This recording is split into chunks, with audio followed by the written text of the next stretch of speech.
The best piece of advice I think I've ever been given in my life is about regret is always harder to deal with than failure. Looking back is hard because you never know.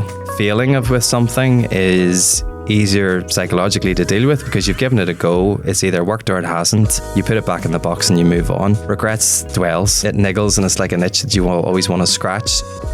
Welcome to Workplus, the podcast that shines a light on the people doing good work across Northern Ireland. I'm your host, Richard Kirk, founder of Workplus. I've spent years working with employers, schools, colleges and universities, helping young people and career changers to make better informed career decisions. Each week, I sit down with real people doing real jobs to explore how they got there, what they've learned, and why their work matters. If you're a parent, teacher, carer, or just curious about what good work looks like today, you're in the right place. Let's dive in. Gavin, so pleased that you've joined us on the Workplus podcast today. It's brilliant. Let's start at the start of your career. Tell us a bit about how you got started after you finished school. Yeah, okay. So I'll give you a very quick background of Mount Charles because that sort of chose my path in life eventually. So Mount Charles was set up 38 years ago, would you believe, by my dad. And the only reason why it started was because he was a quarter of an inch too small. And so how did that happen? Okay, right. So his dream was that he wanted to be a policeman.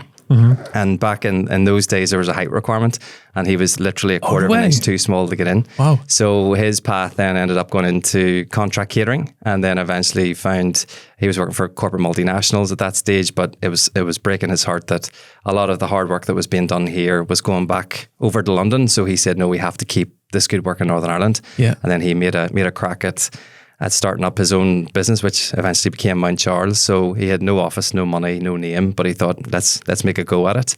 And here we are 38 years later and turned into one of the biggest companies in Ireland. Brilliant, yeah. Brilliant. And had his family been in that sort of environment? No, very different career path. So he was a grafter by trade. You know, he worked incredibly hard for whatever he had to work at. But he just decided to make the shout that it was time for him to try something new and give it his all, and here we are all these years later with a... So being surrounded by that as a young person, as a teenager, you didn't go straight into that when you left school? No, so I studied business information technology at Queen's and then went on to do a post-grad in chartered marketing. So I was sort of finding my groove about what I actually wanted to do, and I think that's probably the first stepping stone in your mind to work out what exactly do I want to do. Yeah. I think when you have a rigid plan, my advice probably wouldn't be have a very rigid plan. Like you've got to do certain things at certain milestones, you know, wait until you find your groove and just make sure you do the next part really well. And then hopefully the blocks start to build. So I studied that and then ended up being a professional DJ. Yeah, so that was part of my side hustle for a while, and I still do, which I love. But my first proper job was with Tesco. Worked with Tesco for 10 years, learned everything about customer service, their management styles, how customer-centric they were as an organisation. And it was mind-blowing their level of training and dedication they had to making sure that everybody focused on the customer. And hospitality and facilities management, ironically, is very similar. You know, that has to be at your heart. So went off and done my first few ventures by myself, made some mistakes, made some successes. And then when the time comes for a family company to get in, you have to be 100% committed. You have to know that it's time to go. And expectations are high because you know naturally you carry the surname, but you need to make sure that everybody knows that you're going to work as hard and be there for them as well along the journey. And haven't looked back since. Oh, that's great. That's great. So whenever you got into, you said business and business information technology is what you did. Yeah. What was your decision process as you finished school, going into that qualification? Who was supporting you around that? How did you apply and end up applying for that? Yeah, so that course in particular was sort of the best of both worlds. You got a good business grounding on it, and then computers back then was a natural go-to for the big surge in internet activity and digitalization across a lot of companies. I was terrible at Java code, so I had to give that a few goes to get it done, but I got there in the end. And reflecting on it, like university was as much as a social learning experience as it was about the theory. And in particular, when I got to the chartered marketing part of my education journey, it was probably the most valuable. And the reason being it was taught by a real life businessman. And I'll never forget the first time going into class, he had a pile of theory books sitting on the side. And he said, like, my job by the end of this course is to teach you every single piece of these. But if you don't want to be here, don't be here. And I'll tell you the real life struggles that you will have if you want to go into business. And it's stuck with me since that was a person who had been through the thick and thin.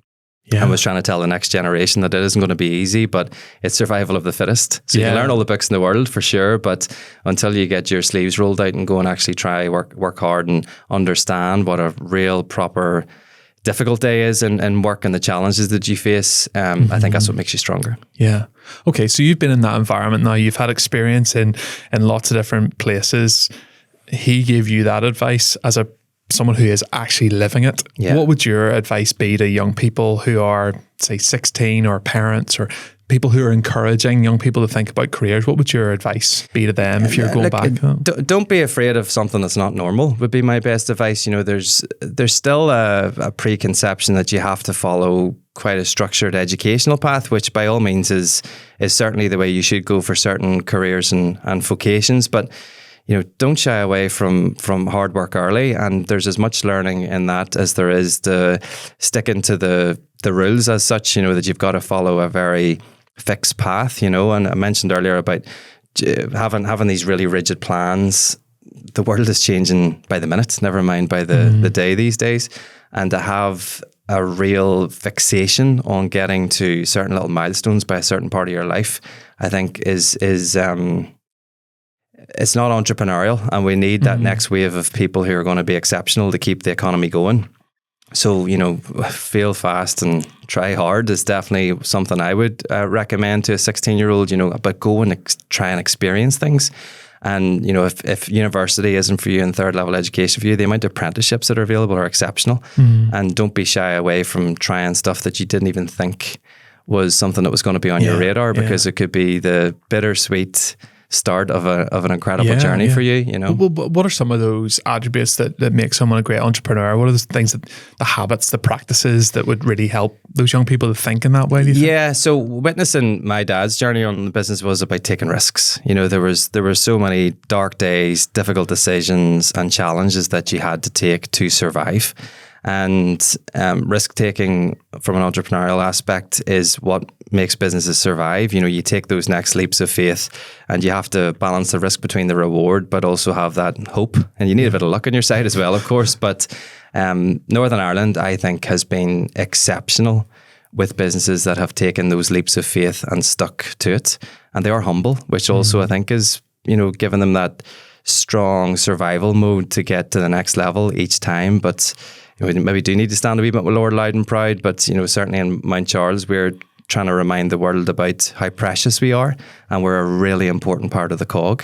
So if we can keep all reminded that we need entrepreneurs to spark that ignition and do the things that people may just be scared of, but certainly for the next generation, 16 onwards, the world is a very, very different place to when I was 16, and it'll be in an even more different place when my kids are 16 and their kids will be 16. But you know, don't forget about why people take risks, and it's to change something. It's to fill a gap and to make something unique that hasn't been existed before. Yeah. You know, that sense of making things better. So tell us now, like Mount Charles, you mentioned some of the journey that your dad was on to create it, and tell us a bit about what the company is doing right now. What does it look like? So originally started off as a contract catering company back in 1988, because that was my dad's go-to. He knew that skill inside out. We only moved into different service lines by fluke. So, and to give you one live example, the company in its entirety, we look after contract catering, cleaning, vending, security, and large-scale events would be the sort of 5 main key service lines that we have.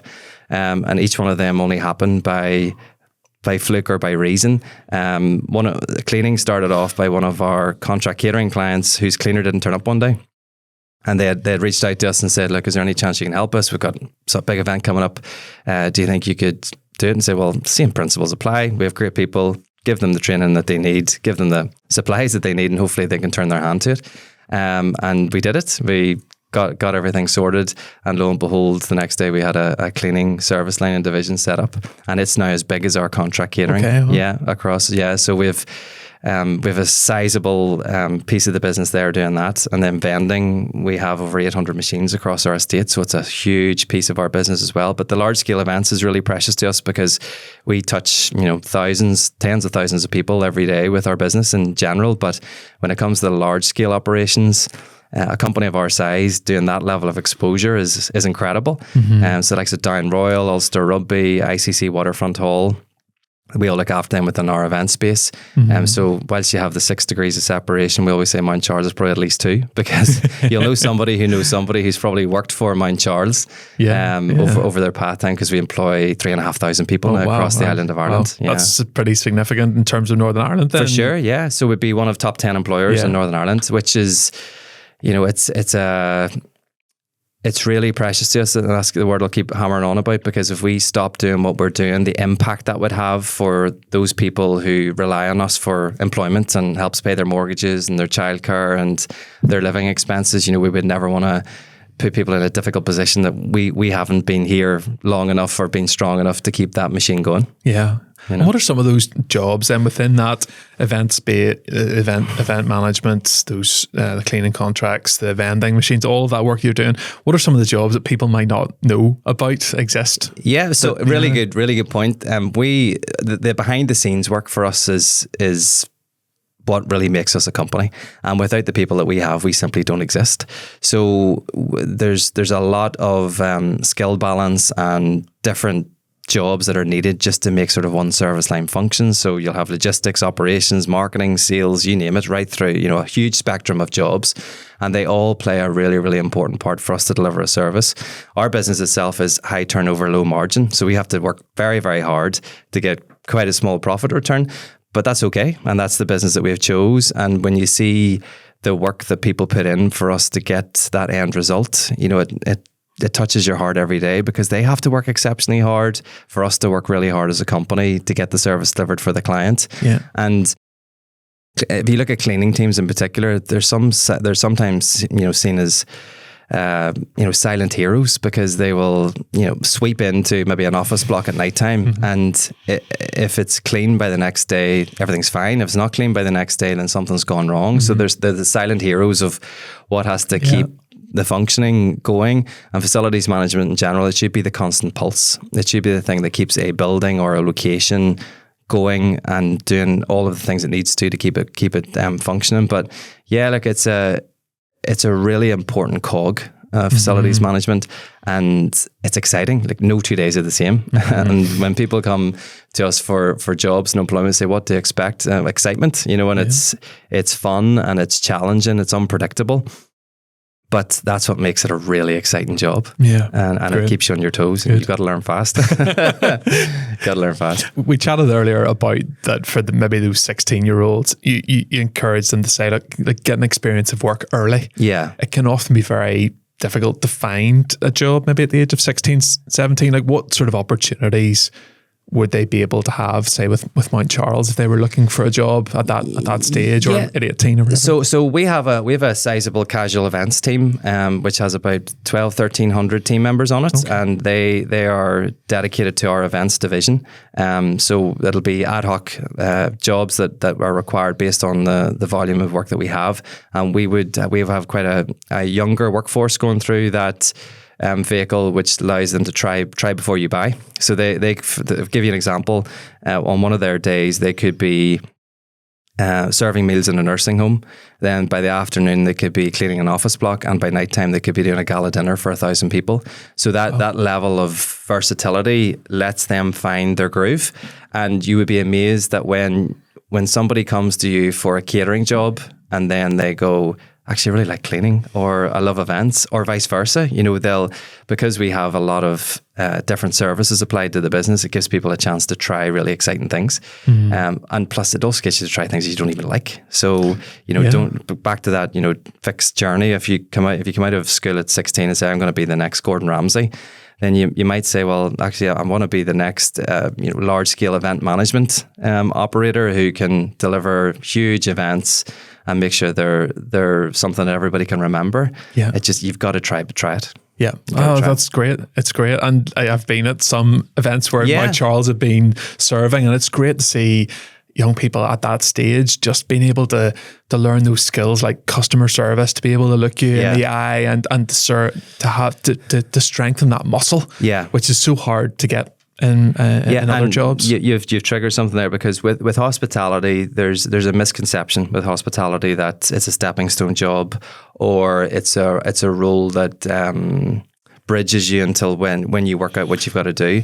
You take hospitality out of this economy, and it will fail. It will break, because it is the first point of contact that people find their confidence. They find their people skills. They problem solve. They deal with unpredictability. And I don't think there's any job that pushes you to the limit to get in front of a person and really work them out. And also for people to get their internal clock moving, to go, right, I get this now. I have to connect with people. I have to understand what they want. And I have to get the solution perfect. And then, of course, you go to the next client and it's very, very different. So there's no one size fits all, but never underestimate the power of people skills. Yeah. It's such an important tool. So I think, well, I'm slightly biased, but I would definitely say everybody should touch their hand with hospitality at some stage, because it's a hard job to do. Yeah. I mean, some big predictions like about demographics going forward with less people available in the workforce and things like that. Is that a concern for you? With such a large workforce, how do you, as you have aspirations to grow, how do you find the people to be able to service those jobs that you have, so there's no hidden secret. I think certainly tech, construction, hospitality are three of the biggest that are hit with the next wave of people who are coming through. So we have to find a way of getting the gaps filled. And one way we've really pushed on is leadership and development. So I think we'd be one of only very few companies that have a fully dedicated learning and development team within our organisation who have one job to do, which is to work out with their people and the teams. If they want to be here part-time, full-time, or a lifetime, we'll be with them every step of the way. And with learning and development and leadership academies, we'll be able to set a learning path for them and work out, where are you now? Where would you like to go? These are the stepping stones that we'd like to put in place with you and get you all of the skills that you need to get to that finish line. Whereas the expectation, or certainly the perception, maybe with facilities management or the type of jobs that we do, is, oh, you've just got to come in and get your job done and move on. But we're not about that. We have a hugely successful retention rate with our team members, and it's our job to look after them and care for them and nurture them and give them the best possible journey that they can. Let's remember that you spend most of your life in work, so you may make sure that it's a place that you really enjoy or a job that you really enjoy doing, because genuinely it's part of your happiness.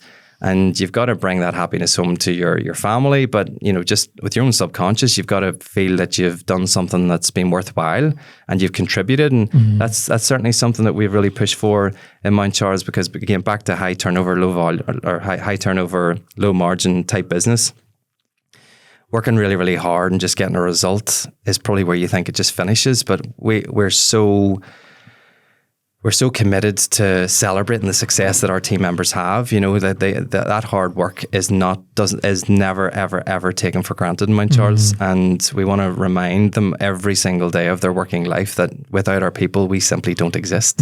We cannot function without the team that we have. And that's from leadership right down to all of the great core team members that we have to get the jobs done every day.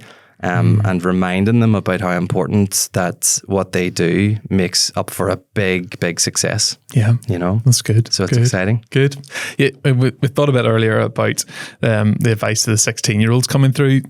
If we have parents or teachers listening to this who are advising those 16-year-olds, what would you be saying to them as they advise those young people about what the future holds? So the best piece of advice I think I've ever been given in my life is about regret is always harder to deal with than failure. So looking back is hard because you never know. And failing with something is easier psychologically to deal with because you've given it a go. It's either worked or it hasn't. You put it back in the box and you move on. Regrets dwells and it niggles, and it's like an itch that you will always want to scratch. So advice for parents and 16-year-olds is let them breathe, and the fix, back to that fixed rigid path again. I'm not a big fan of it because certainly looking back at the path that I had after education and what I would do now probably would have been two different things. And it's just the expectations, so the kids have to have that spark. And, not that it's a concern, but I really hope that there's going to be enough entrepreneurs for the next wave to keep the economy going. Because when you look at Northern Ireland in general, I think 90% of the businesses in Northern Ireland employ less than 10 employees. So we are hugely imbalanced, but that also tells you that 90% of the economy that we have in Northern Ireland are willing to give something a go. It's just that next leap of faith that we need to try and get rebalanced. So when we get all these lovely tax rises and financial challenges on it, it's hurting the people that it hurts most, because it's the ones who have given something a go. Yeah. So that 90% is the window that I'd love the next 16-year-olds to think, look, maybe this path for education isn't for me, or I'm going to try this apprenticeship, which is there's a huge opportunity here for mechanical or the next thing that we know that there's a skills shortage on.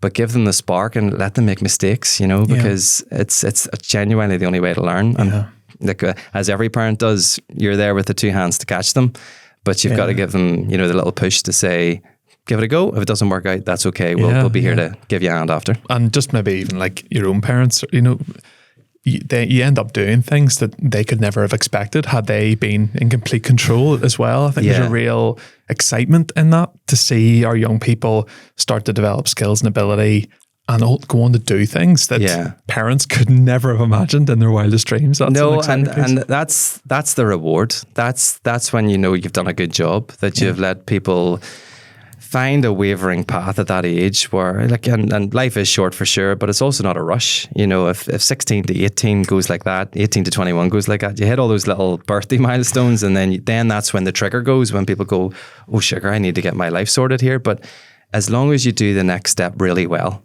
then usually it tends to find its path. Now, certainly do have a plan. I'm not mitigating that by any stretch of the imagination, but sometimes you just have to let life work things out for you. And if it ends up falling on hospitality, amazing, because then we get the next people who want to find their groove and get cared for and looked after and nurtured. But just don't be shy about trying things. Yeah. But it sounds like you'd be open as well to people coming into your organisation who come in maybe through some of those routes that you've talked about, but then have ideas about how Mount Charles can do things better, or, they've heard, there are other opportunities or things like that. So, that's idea of being innovative. Absolutely, yeah. For all your staff, not just the leaders of the business. Yeah, and years ago, just companies in general, they were sort of fearful of hiring somebody better than them. But, when you've got to get the very best person for the job that you need to hire for. And I think that's what inspires everybody to be as good as they can be in their role. I'm really proud of the leadership team that we have. They are world class. They're breaking records every day. And we over recruited during COVID to make sure that we had plans in place for rebound and reboot. Yeah. And that's what we were one of the quickest to get off the mark when it came to clients wanting to be agile and change things. We had to hire, exceptionally talented people.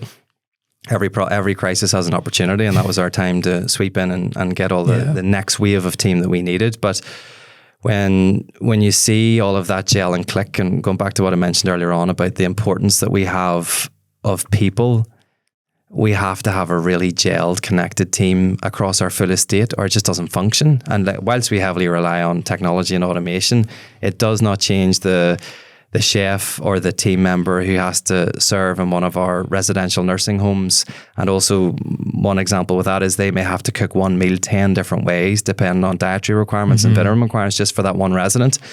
If they don't know each other, how well they need to work together and what's expected of them, then we feel before we started. Yeah. Well, as we come to wrap up, Gavin, I just want to ask one question. What for you is so good about work? It gives you a purpose. It's probably the best way to do it. It's certainly for me, it's my pulse that gets me up out of bed every morning. The unpredictability, the challenge, the excitement, the feeling of success, finding ways to do things that you never thought you could do before.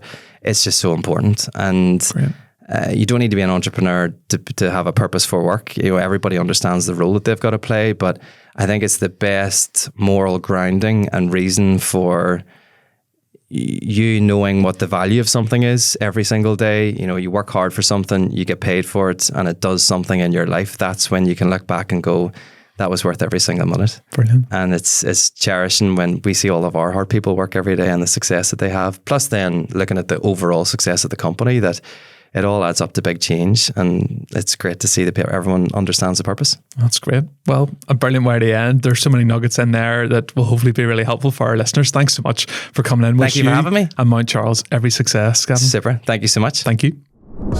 Thanks for tuning in to Workplus. If today's story gave you fresh perspective or helped you rethink what's possible, leave us a review on your favourite podcast platform or hit like and subscribe. It really does make a big difference. For more stories, resources, and tools to help guide the next generation, visit workplus.app. Until next time.